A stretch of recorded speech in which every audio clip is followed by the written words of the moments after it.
4, 3, 2, 1. And it's live.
This is Leicester Till I Die TV. Watch and subscribe on YouTube and listen on your podcast platform. Good afternoon, everybody, and Happy New Year if it is the first time we have spoken. Kate and me were that pissed over the New Year, we can't remember. But she sat there very happily with Chris Stapleton on her chest. And all I'll say is what a lucky fellow he is. And I think Jack's here. He's trying to arrange a date with you tonight, asking if you know. Oh, yeah, I am there tonight, Jack. I am there indeed. Thing about you and Jack is, and I've got to say, fair play to you. You're always there. I am always there. You're here. You're there. No, we won't go down that route. But yeah, don't start rumours, Chris. Come on. No, Jack. She will wear a white rose. And if you carry a copy of The Sun under your arm, she'll know who you are as well. Oh, I jest. Yeah, I'm just saying it's been a while since we've done one of these, and the last one was the West Bromwich Albion away game. Yeah, it was, I think. Yeah, well remembered. That was a bit of a crappy one as well from memory. A terrible start from what I remember. So, well, you just say that, and the chances are it was. Yeah, I'm going to hit the board somewhere. Yeah. And I wasn't that good at my memory, if I'm honest with you. When I was updating the images, that was the last one that was there. But for those that will remember that this show last year, we invented a new word, didn't we? Do you remember what that was?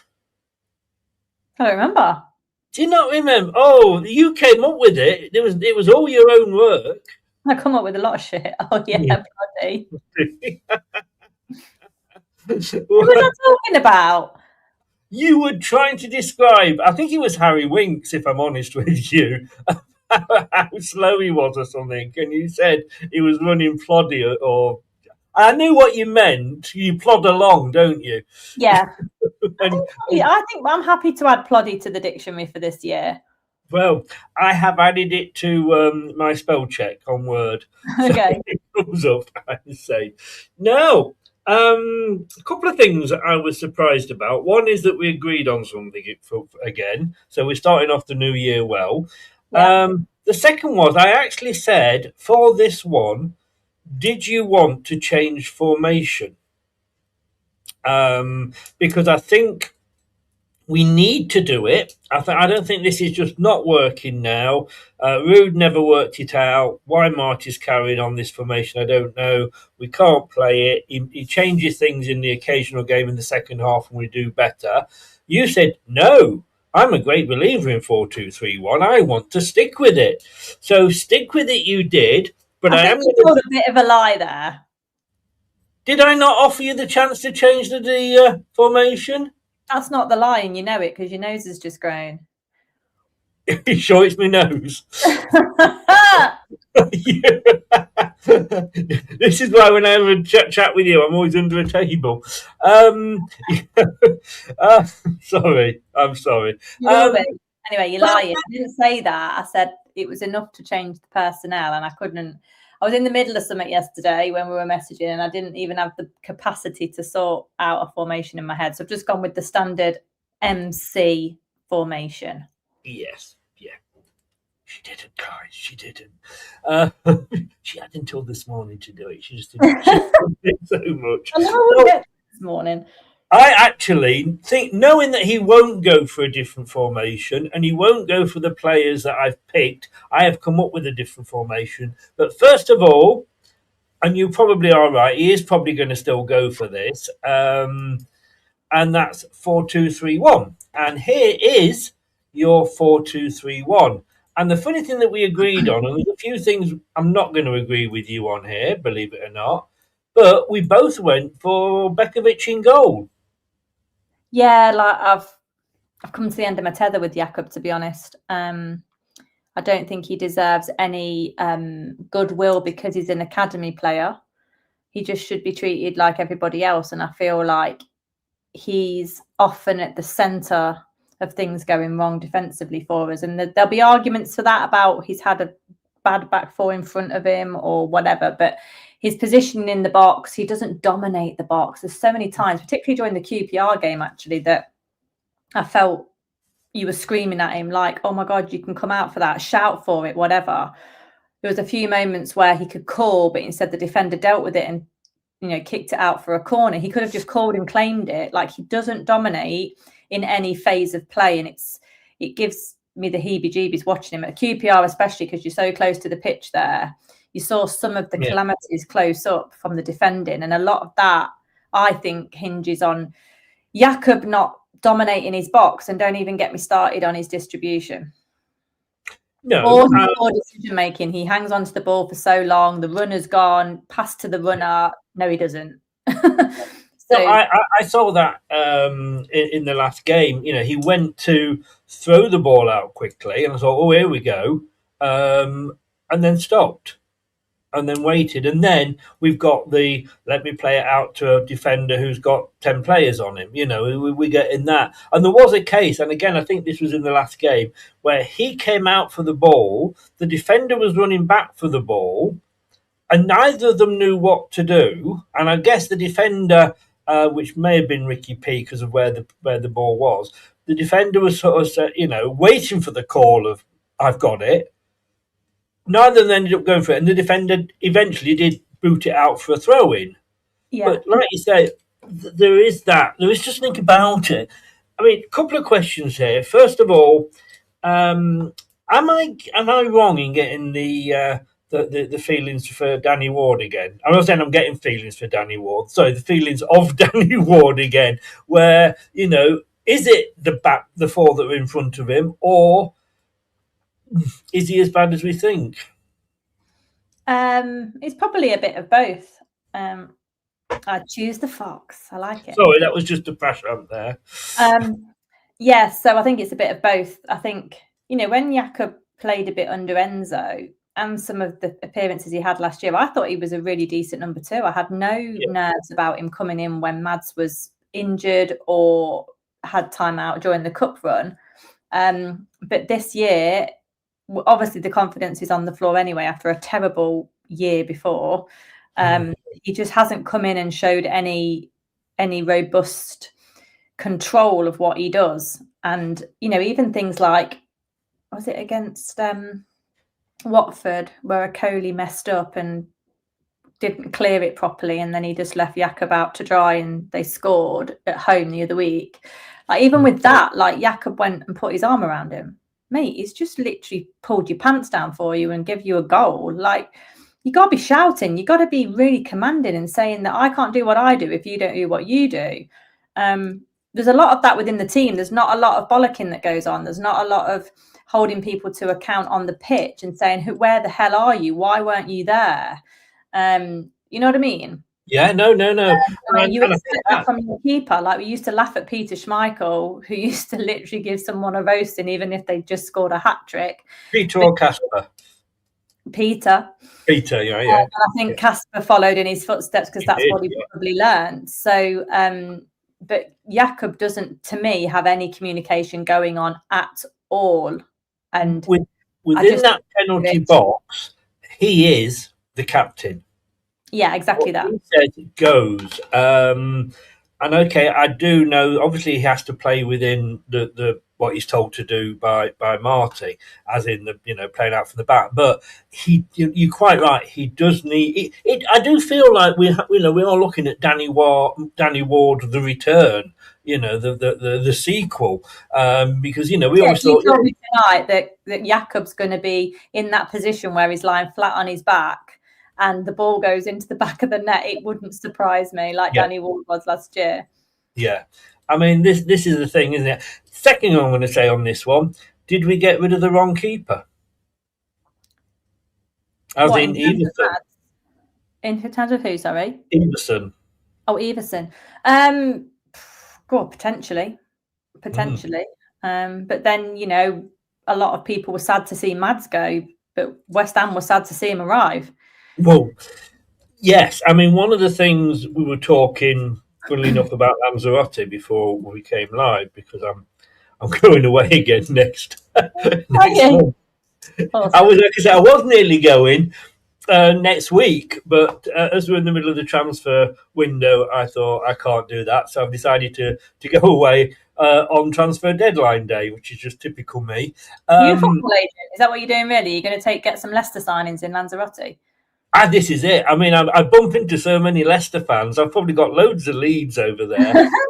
The guy, where the pub that we found that we go to watch the games, she's a West Ham fan, and she wants I said Ed Madison. Then she wants Mads Manson out of the club. She wants nothing. She doesn't want him there. And he's not even first choice now, is he? So would you take him back out of interest? Yeah, I'd take him back, but it's just never going to happen, is it? I think it's a bit of a moot point, to be honest. Yeah. We'll just never. And also, Leicester fans have got in the habit recently. It's only in the past 6 months or so, I'd say, where we keep romancing about our exes. And when you're a few years out of an ex, or when you have a current partner that isn't meeting requirements, you always look fondly for your ex, don't you? What are you doing? Yes. So I was just looking around for my Lanzarote thing there, just for Wayne. Always think fondly of your ex. People talked about Martin O'Neill. They've talked about Nigel Pearson. They've talked about former players. We're talking about Mads. Like, they're gone. It's done. Yeah. And it doesn't always work out when they come back. But I mean, Wayne said there, would you want to sign another keeper?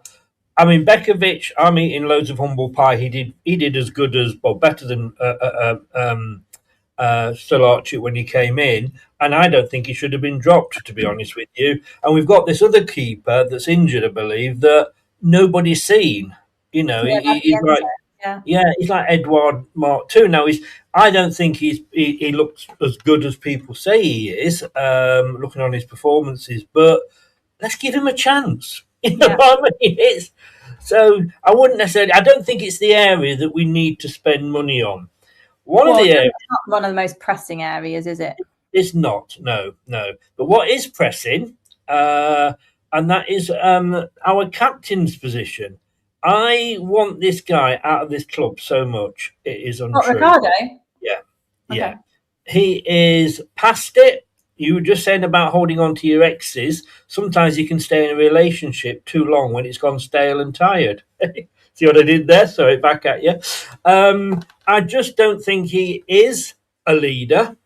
I know he turned a few of the players around to go and get, abuse or what have you at the end of the last game, but he offers nothing as a captain. You're relying on Dakova Reed and on AU to form huddles to try and G players up. The most excited he gets by G'ing players up is to just do that a couple of times when we've conceded. We've got a captain that can't play 2 games in a week. And he's on £70,000 a week. Now I know we're not going to sell him, or get any money if we sell him. But why not he's going to go free at the end of the season, but he shouldn't be anywhere near our team. And please, Koulibaly, apparently the Italian club don't want to keep him. Let's get him back. But is he any better? Well, We don't know. That's the thing. We don't know. He can't be any worse than Ricardo. Well, I think he can. Ricardo's not as bad as Hamza. That's why Hamza's not in the team. I think he can be a lot worse than Ricardo. Ricardo's had a hot shit spell. I won't deny that, and he does look like his legs have gone in parts. I think a lot of that is my opinion when he's had Wout Fast next to him. That seems to bring out the worst in him as well. I agree completely what you're saying about the captaincy part, but I can't remember the last time Leicester had a decent captain. I can't remember it. Jamie Vardy, possibly. No, he's not. He wasn't a decent captain. Jamie Vardy's one of the most selfish players because number 9s are. In the field of play, what can he do? That's when Alan Shearer was made captain of Newcastle. He did naff all because you're too high up the pitch and you've got to concentrate on scoring your goals. I used the same argument when Casper was captain. Yeah. He's too far in front of him, though. At least he can see. He needs to, that area, yes. I just think Ricardo, don't want Hamza anywhere near it because Ricardo's so much better on the ball. I know what you're saying. I completely agree with what you're saying, but we've got him until the summer because that's the end of his 5 or 6 years, whatever he signed for. Yeah. And that's that. But I don't think Koulibaly is at it. And I think that was just almost a token throwaway gesture signing from Ruud, who had already stropped. Yeah. I do get what you're saying. I agree with you on Hamza. I have to say. I mean, I think it was the last game I was watching. Ricardo was caught out of position so many times. Their left winger, left back, whatever it was, could have actually sat down and set a picnic up. He had that much space, and at one point, Ricardo was running back, and then decides, I know what I'll do. I'll run into the box. And he actually ran past a Coley to the box with the guy still going down that left wing, who then got a ball in and nearly scored from it. I'm like, what are you doing? Yeah. Get into position. Stop the cross coming in. But I can understand why you've gone for him. At the moment, it is a case of who else. I think a Coley and and Nelson pick themselves, don't they, really, at the moment? They're our main two. I think so. I mean, if you're speaking about formation, the only other potential is you have a back three with Nelson, Coley and Vestergaard, but I just don't know about that. But yeah, Nelson and Coley for me. Is that what you think? Nelson and Coley for me.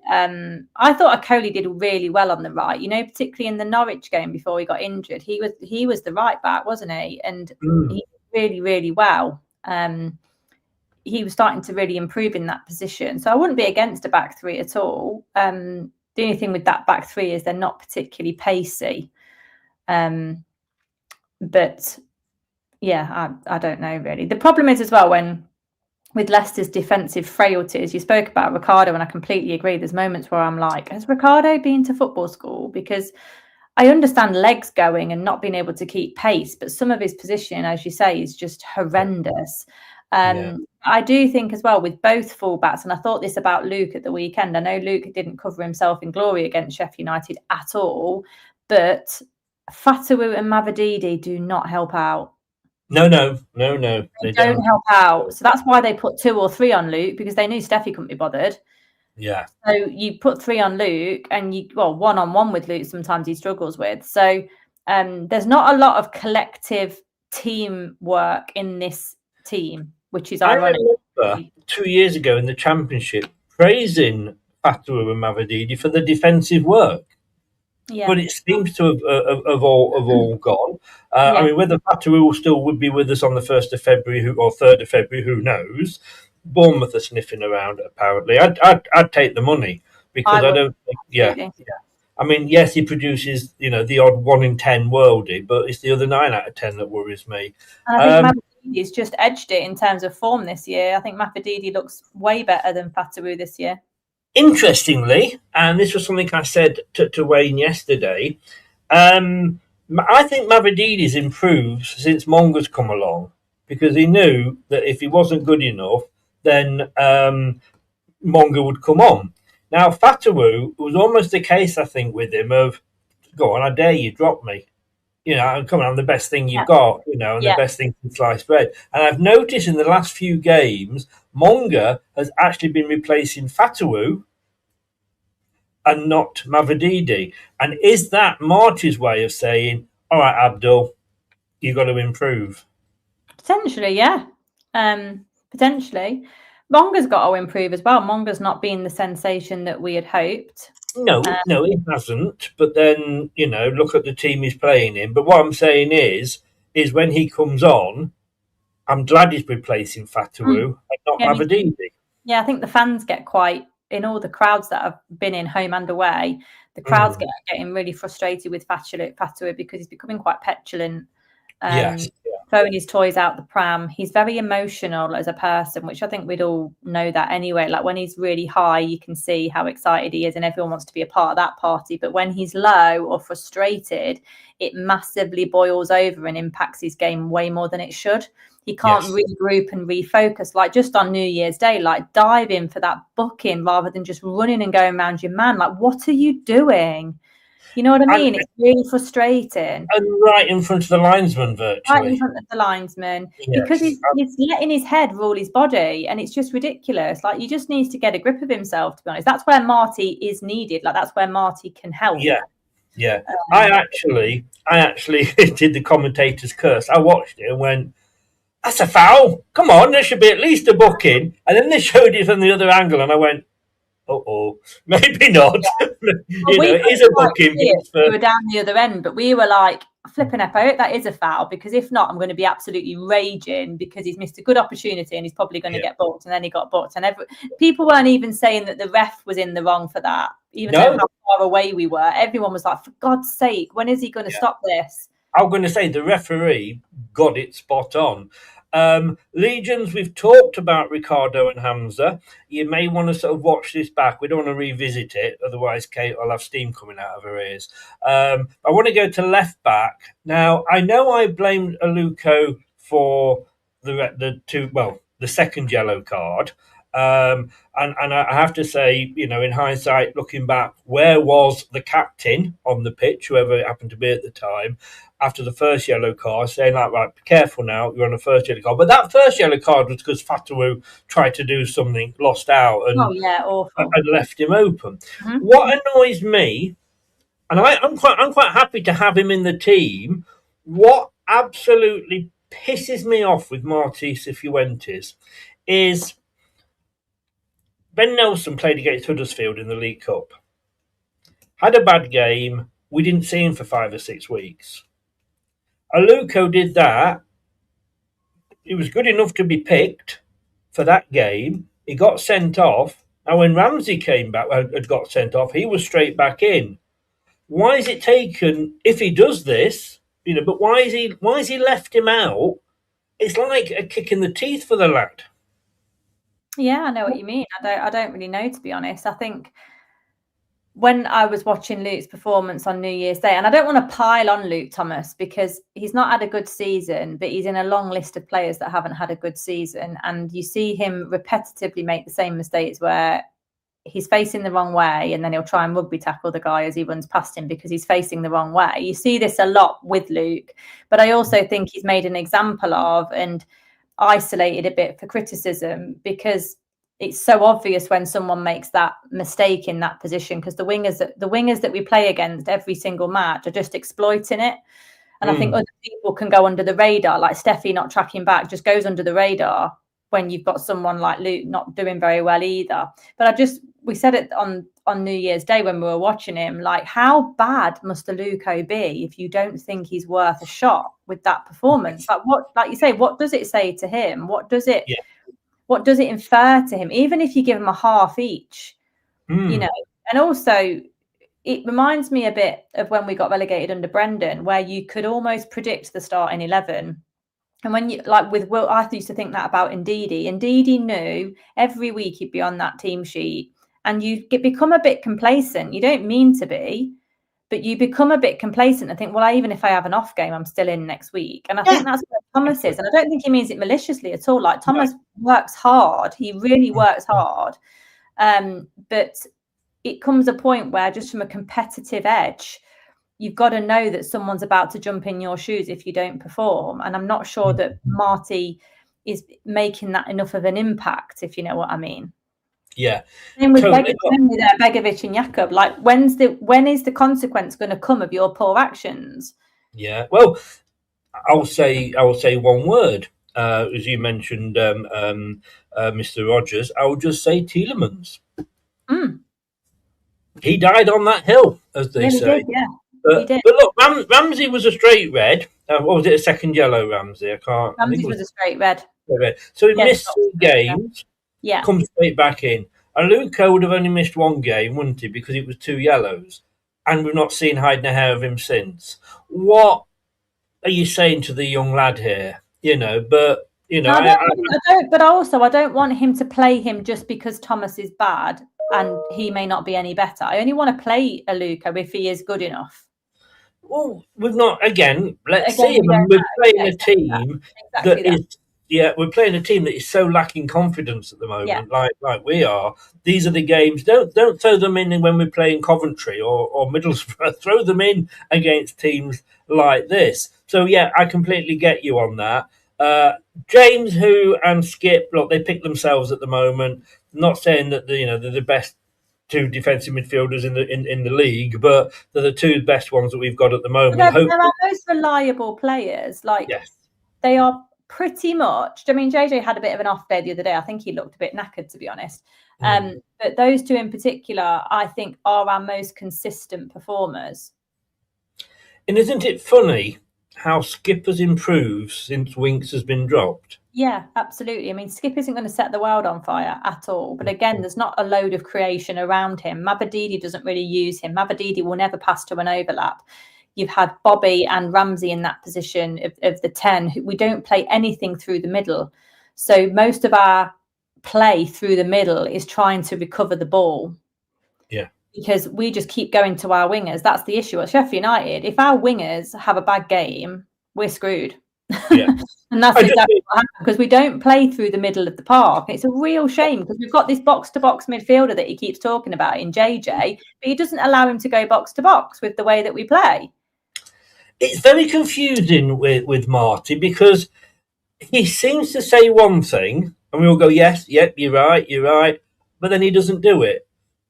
Yeah, no, I know what you mean. I don't really pay attention to these interviews, because I think over the course of time their value to a fan is diminishing at a rate of knots. Like, they are so, we go again, we'll work on it in training. We're really disappointed. We're sorry for the fans. Thanks to those that travelled. There's the Football Manager post-match interview bingo card. And there's a book, apparently.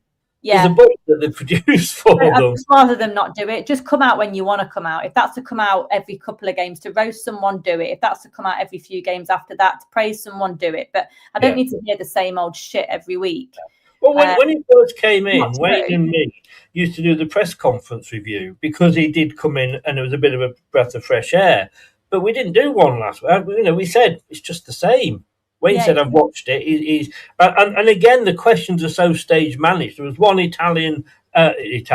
Irish lady, I think it was, that really asked some really, really, really pertinent questions. She's not been seen hiding her hair of yet. She's probably under the patio at Seagrave, because she dared to ask an unrehearsed. But the thing is, I think people miss these media trained people, and the people that do the training, they misinterpret what is going to happen. Because I used to find James Maddison's interviews really authentic, because he can speak really well and he can speak from the heart, and that's all fans want to hear.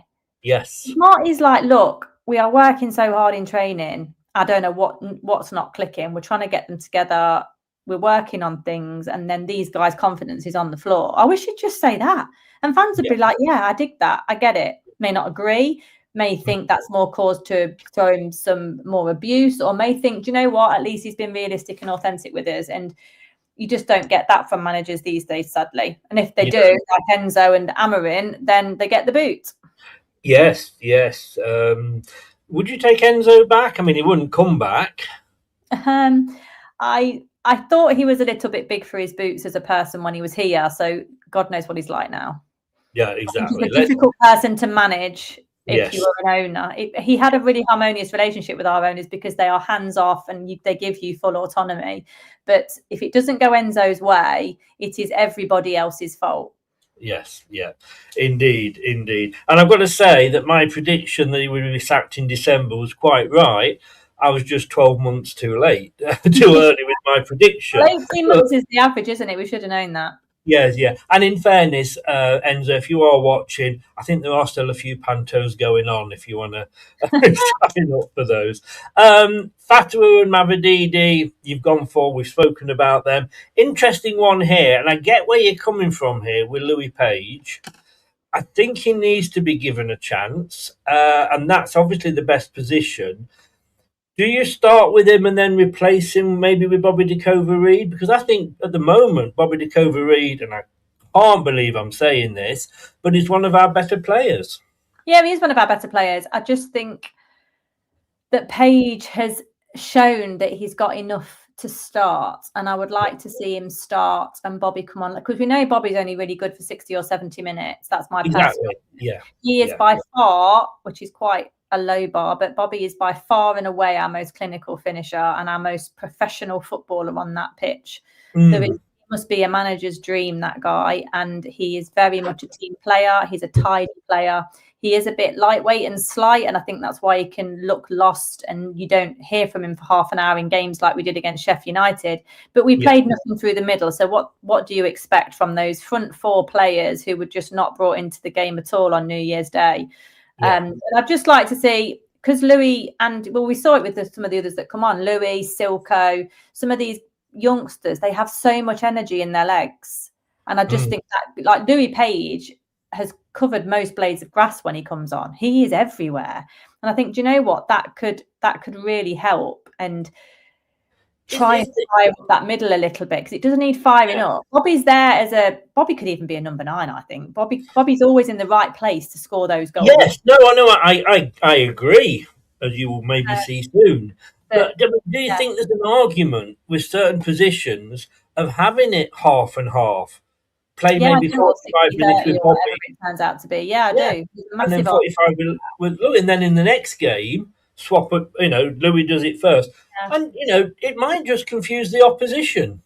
Yeah, this is it. We've become so predictable. Like, if you play, like Chris Wilder said, try 10% harder than Leicester, which is easy to do, and press really hard and you'll get the second balls, which is exactly what happened. And then we start shitting ourselves, which is what happened. Get a few corners, put a few balls into the box, and we fall apart. And you just know as soon as the first goal goes in, we're just going to capitulate and roll over. Whereas we need to be doing that. A lot of these teams have won or taken advantage of us simply because they're working harder. And I think some of those youngsters, the youngsters that came on against, when he made all those 3 subs and all the 3 was that Derby? They all came on. There was like 7 on the end in that photograph at the end of the match. Oh, the youngsters, yeah. It was Watford. Yes, yeah. They came on, and the energy that they gave in those last 15, it was unbelievable. It wasn't quite enough time to be able to influence the game as such. But I just think we need some energy. It's so flat. It's so flat. I mean, when you've got a manager, and we played Sheffield United a month ago, and Sheffield United was a team that was managed by Ruben Selles and were absolutely shit. They'd lost 6 in 6 and had sold most of the players that Chris Wilder had brought to the club because it fitted his style. Selles, it didn't fit his style, so he came in, shipped a lot of players out. Obviously got sacked. Chris Wilder, as I like to call him, the one that we could have had, was brought in when none of these, a lot of these players, not all of them, but a lot of these players aren't to my style, but adapted a style and went 4-4-2 and was 3-0 up at half time. Now, would you not think I would, as a manager, and I'm sure you would as well, look at that and go, all right, we're playing Sheffield United. They played 4-4-2 against us last time. We played 4-2-3-1 and we were 3-0 down at half-time. We changed it at half-time to a 3-5-2 and we suddenly got 2 goals back and had them worried. I know what I'll do. I'll start with 4-2-3-1 again. It's going to work, isn't it? I mean, what the fucking hell? Has he had too much paella or what? Has he got prawn poisoning? I mean, where does that even work? Prawn poisoning. Yeah, but you know what? you could be talking about any of our last few managers there. The stubbornness in management. I thought these multi-million-pound managers were supposed to be dynamic, think on their feet, influential, reactionary, not proactive, more proactive rather than reactive.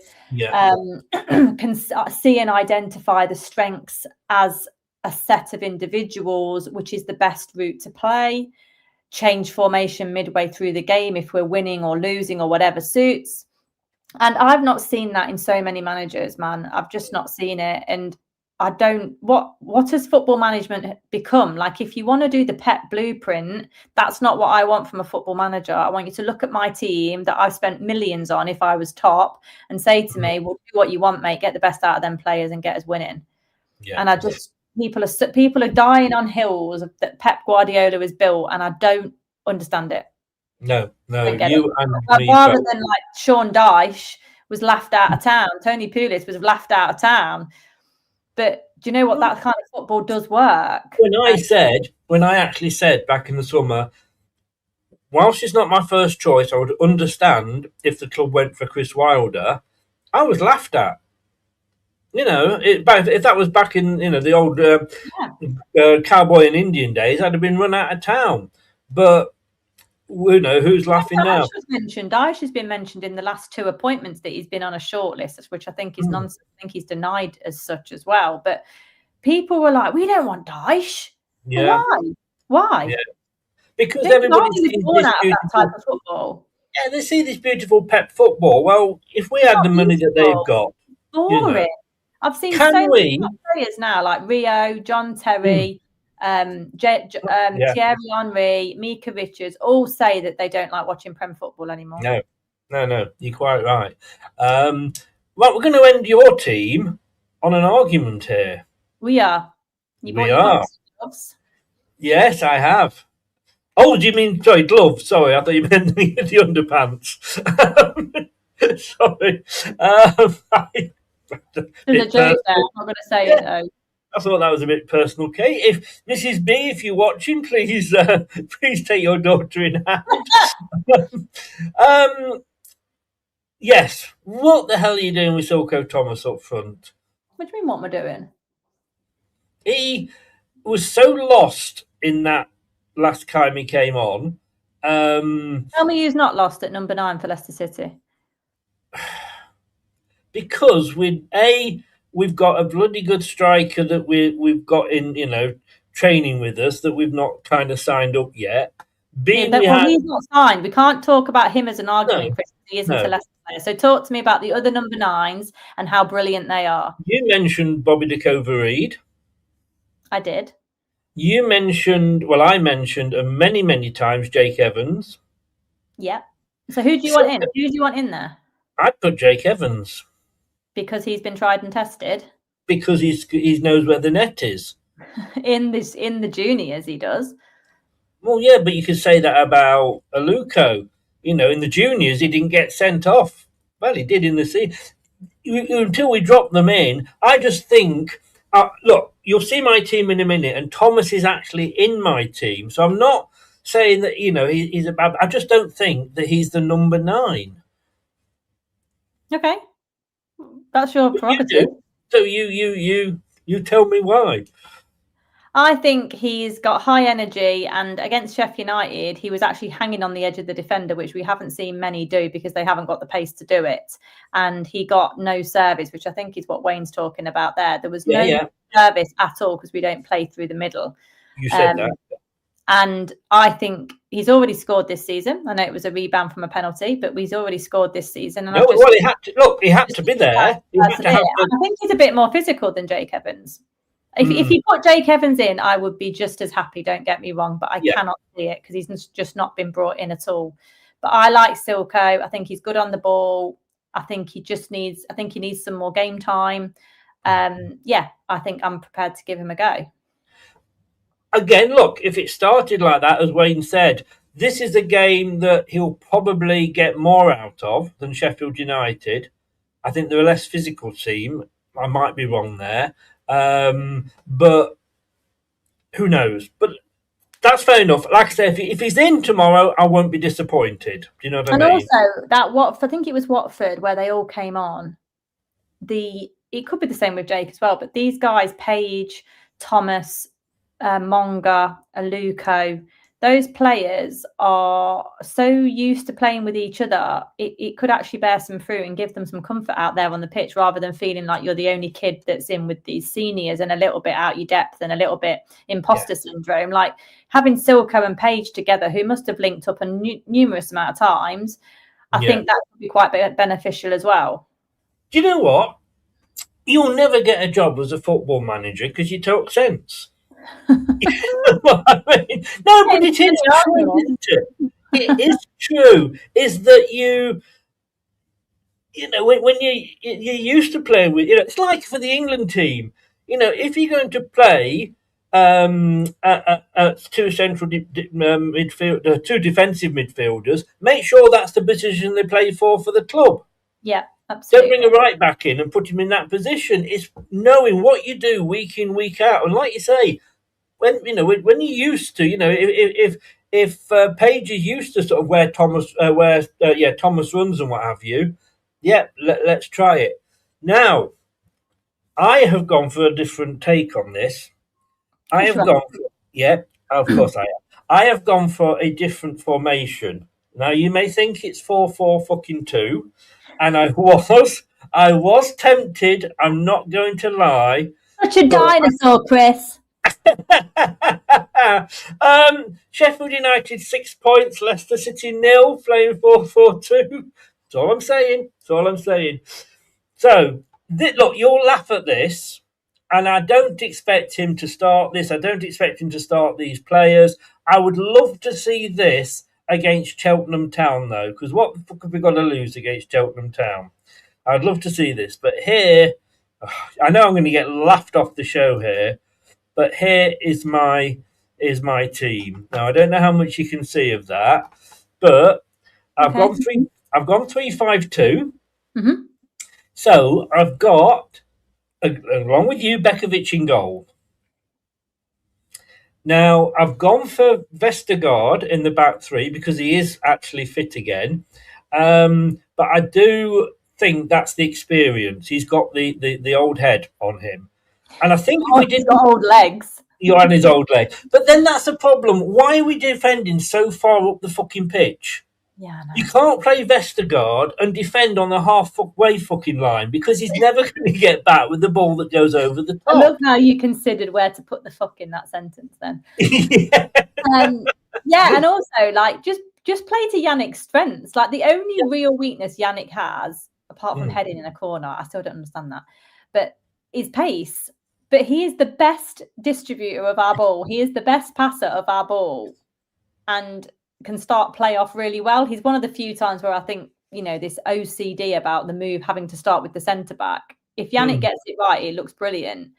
But just drop him a bit deeper. Yeah. That's what Huth and Morgan used to do. Because almost like if you like use him as a sweeper. Yeah. You can keep an eye on. But if for example he did that but played Jakob, I think he could keep an eye on Jakob as well. Wayne says, hate to admit it, but love that team. Leeds played 3-5-2 yesterday. Yeah, so I was going to say that when you were talking about Wilder changing formation, Leeds have for the past half a dozen games, mainly forced through injury, have been playing 3-5-2, and they've picked up a boatload of points. Yeah. Now, that's why I've got the back three. And also with the 5 in the midfield, they can drop back if there's any help needed. But you've got a Coley and Nelson, who I think you've got to have in at the moment. And I don't know who I'd drop. It would probably be a Coley if Vestergaard came back. We've got him for another year at the end of this season, or another season at the end of this season, I should say. Let's use him. Like you say, let's use his experience. Play to his fucking strengths, Marty. 5 midfields. Yeah. So I have dropped Fatawu and I've dropped Mavididi. Let them realise that they are not automatically going to be picked week in, week out. Now, I have got Thomas in the team. I told you I would do. And I've got him in his natural right winging position because according to Transfer Market, that's his main position. And I've got Monga on the back, on the other side. I think they're two players who can get back and help out, but they're also, look, just exciting. Everything you said about Thomas, I agree with, just for me in this position, because it allows me to have the two up front that I want. And then Louis Page agreed again in that sort of holding midfielder role, but that's the attacking midfielder role. So you're getting him up and play with the two defensive midfielders either side in Jordan James and Skip. For me, my captain is in that centre because I do like a midfield captain because, like you say, they can watch the whole pitch. And I've got to say, I'm going to give my captain's armband to Jordan James. I know he's a loanee, but I think he shows more guts and fight. The youngsters are a bit too young to have it, but yeah, I would give it to him. And then up front, look, Jake Evans, for me, like I say, let's give him a chance. We've not seen him, and we're one player down anyway up front with Carranza leaving.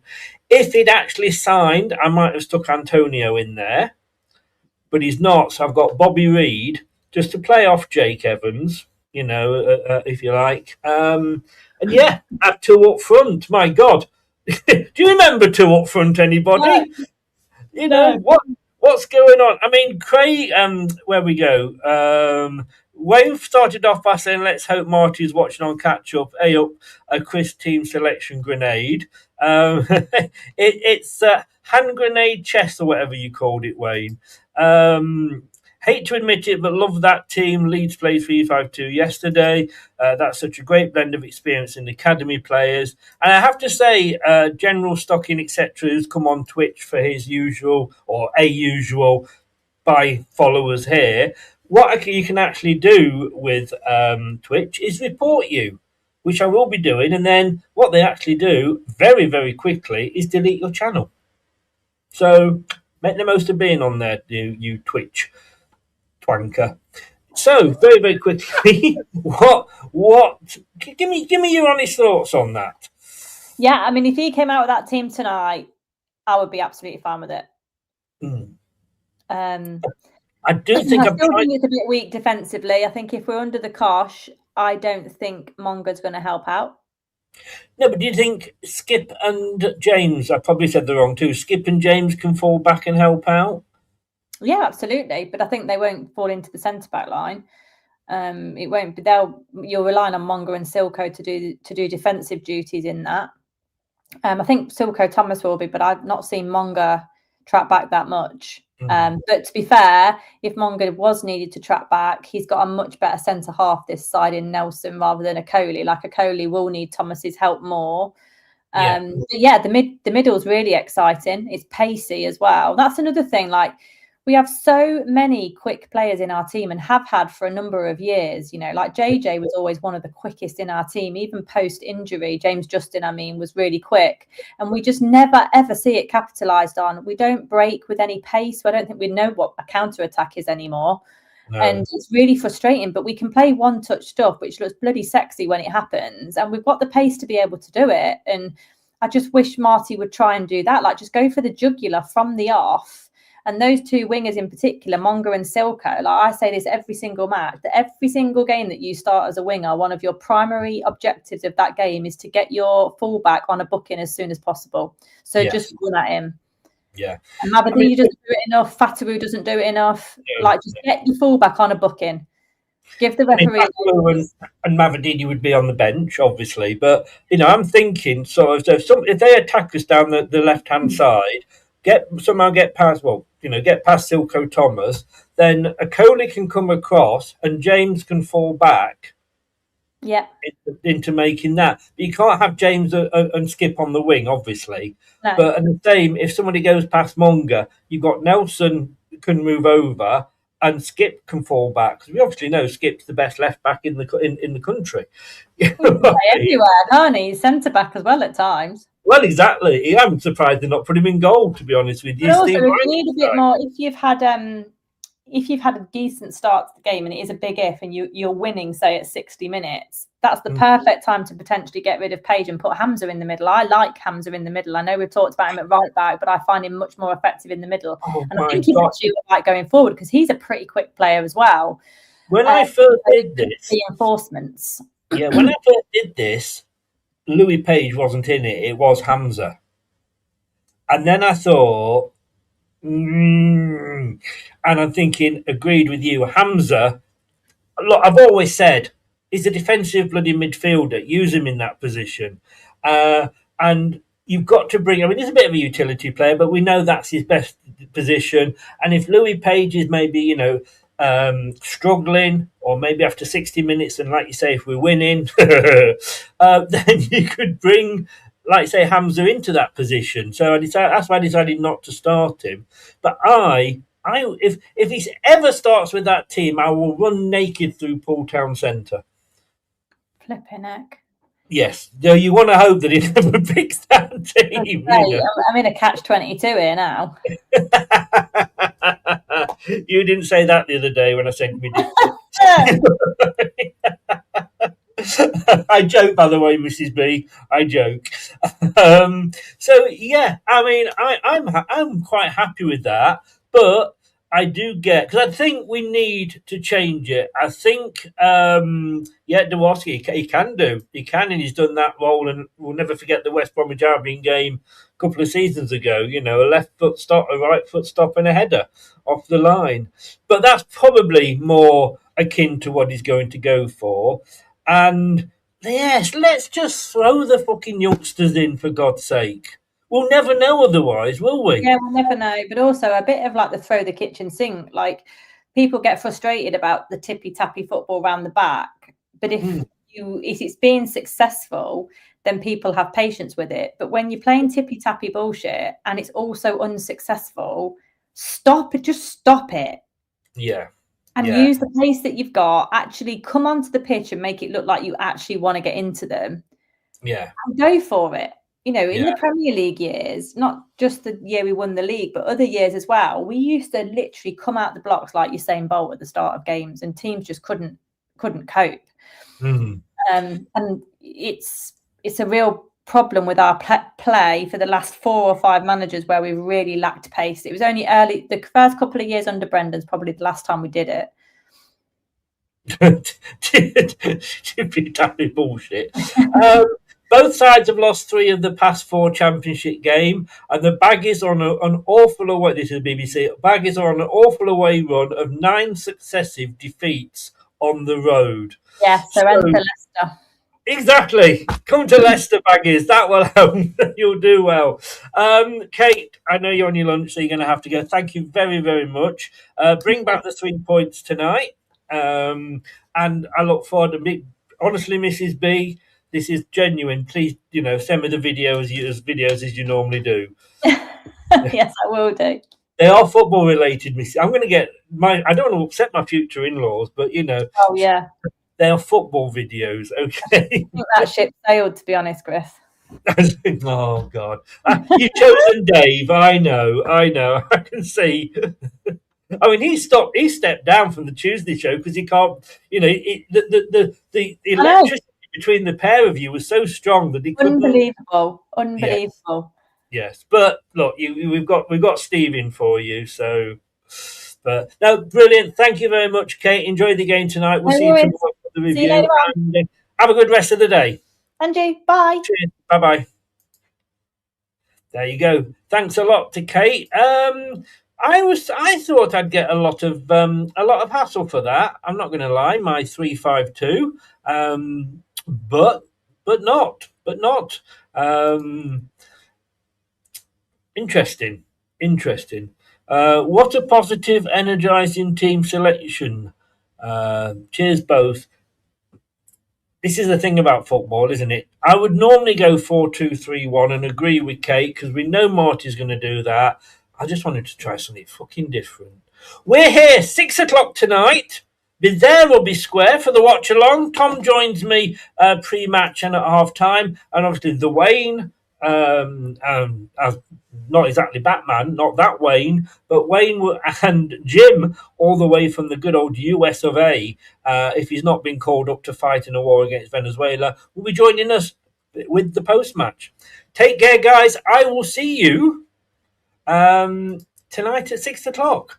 Thanks very much. Like, share, and don't forget to hype as well. It's the new thing. Don't know how you do it, but there you go. Do it anyway, please. And share the video and subscribe as well. And if you've been listening via your favourite podcast platform, I thank you very much. Goodbye now. Thanks for watching. These videos are tremendous. You better like them too, or I'll be back.